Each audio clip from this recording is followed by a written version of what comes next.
Bom, vamos gravar o texto Policarpo de Esmirna foi vítima da opressão do Estado, do Carlos Borges, revisado por Coreia com K. Então vamos lá. Policarpo de Esmirna foi mais uma vítima do Estado reprimindo as liberdades individuais. Em sua visão libertária, sua fonte de informações descentralizadas e distribuídas. Esse artigo foi sugerido e escrito por Carlos Borges, revisado por Coreia com K e narrado por mim, Peter Turguniev. Não é novidade para ninguém que os cristãos foram perseguidos por muito tempo, principalmente durante os primeiros séculos depois da morte de Cristo. No início do século II, o imperador romano Trajano respondeu a uma correspondência de Plínio II. Caio Plínio Cecílio II, conhecido como o Jovem, governava a Bitínia, na costa norte da Turquia, no ano de 111.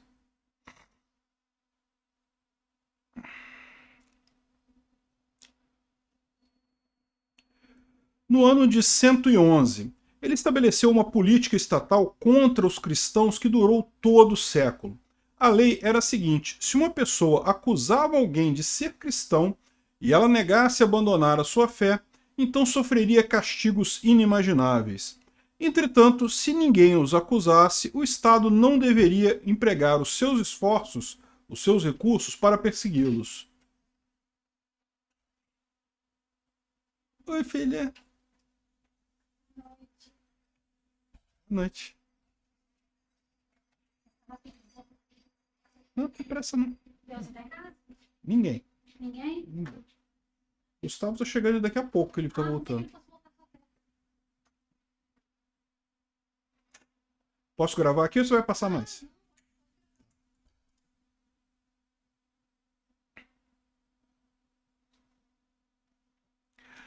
A lei era a seguinte: se uma pessoa acusava alguém de ser cristão e ela negasse a abandonar a sua fé, então sofreria castigos inimagináveis. Entretanto, se ninguém os acusasse, o Estado não deveria empregar seus recursos para persegui-los. Ou seja, a simples acusação levava a pessoa a sofrer as consequências se não negasse a sua fé.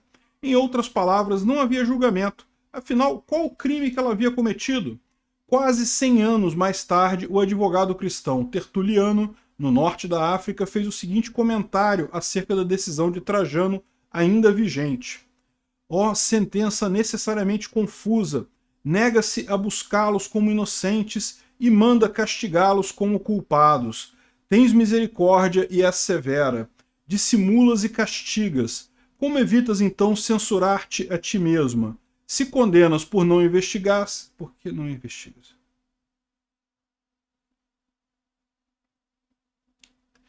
Se condenas, por que não investigas? E se não investigas, por que não absolves? O Estado sempre foi opressor, ontem e hoje, e sempre atenta contra a liberdade das pessoas, seja liberdade financeira, de crença, de pensamento ou simplesmente de existência.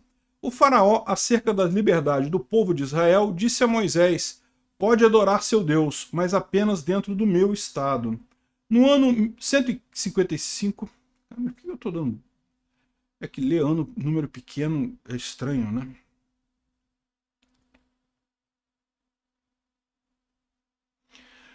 No ano 155 ainda estava vigente a referida política de perseguição aos cristãos. Eles não eram procurados, mas se alguém os delatava e se negavam então a servir aos deuses romanos, era necessário castigá-los. Sempre o Estado se repetindo como farsa. Troque a palavra cristãos por qualquer outra e verá como isso ainda é verdade hoje em dia. Podemos usar as palavras conservadores ou não vacinados. A atualidade está repleta da mesma opressão da divindade-Estado que exige adoração incondicional e qualquer tipo de contestação é tratada com os castigos.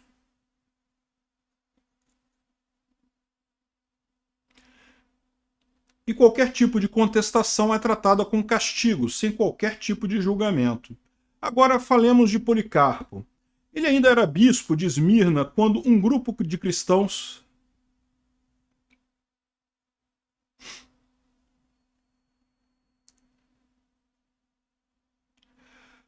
Agora falemos de Policarpo. Ele ainda era bispo de Esmirna quando um grupo de cristãos foi acusado e punido pelos tribunais estatais. Aplicaram-lhes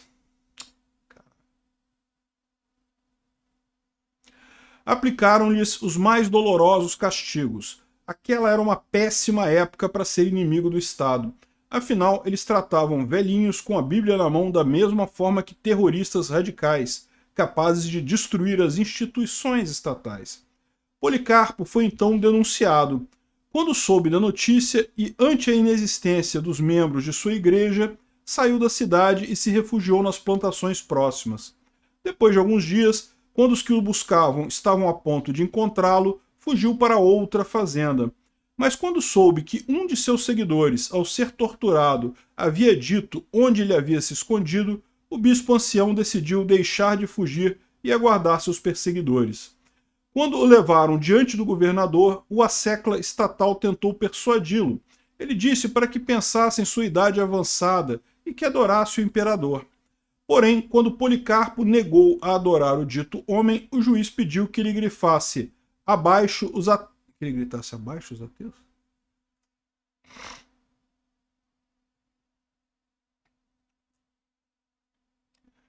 O juiz pediu que ele gritasse abaixo os ateus. Logicamente, ele estava sugerindo que os ateus fossem os cristãos, afinal, os romanos adoravam outros deuses. Mas Policarpo apontou em direção à multidão de pagãos e disse: sim, abaixo os ateus. Novamente, o governador disse para que ele adorasse ao imperador e maldissesse a Cristo, e assim ficaria livre.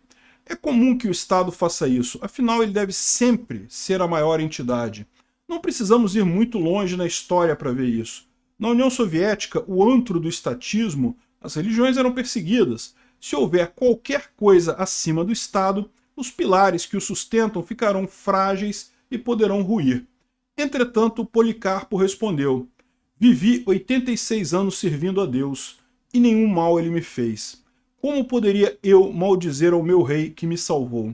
O governador então disse para que Policarpo tentasse convencer a multidão para que não fosse castigado. Entretanto, ele respondeu que poderia persuadi-la, mas não considerava essa turba apaixonada digna de escutar sua defesa. Aqui podemos ver um ensinamento do professor de psicologia canadense Jordan Peterson. Nunca peça desculpas a uma multidão sedenta por sangue. Você não está lidando com pessoas com as quais pode estabelecer um relacionamento. Você está lidando com pessoas...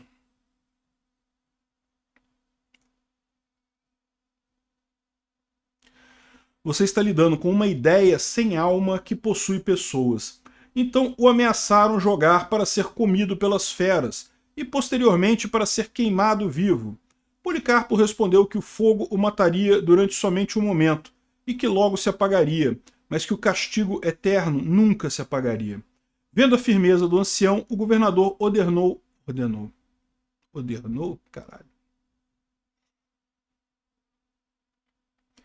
Vendo a firmeza do ancião, o governador ordenou que Policarpo fosse queimado vivo. Toda a população saiu a apanhar galhos para preparar a fogueira. Percebe-se que o Estado se nutre de seus adoradores, que apoiam decisões injustas, perseguições, vinganças e caprichos estatais. Atado já a meio da fogueira, e quando estavam a ponto de acender o fogo, Policarpo elevou seus olhos ao céu e orou em voz alta. Assim, Policarpo de Esmirna morreu queimado, aos 86 anos. Sua firmeza em meio à perseguição é lembrada até hoje. A sua história nos mostra como o Estado tenta, a todo modo, ser a entidade máxima na vida das pessoas.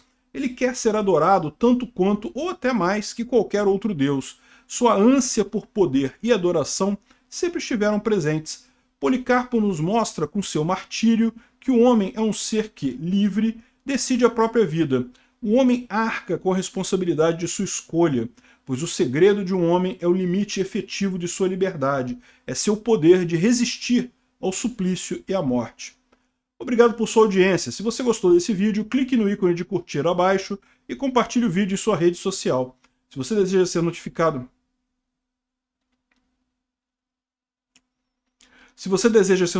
de outros vídeos, clique em se inscrever e depois no ícone da campainha. Até a próxima! Gostei do texto, eu gosto desses textos católicos, por incrível que pareça, embora eu...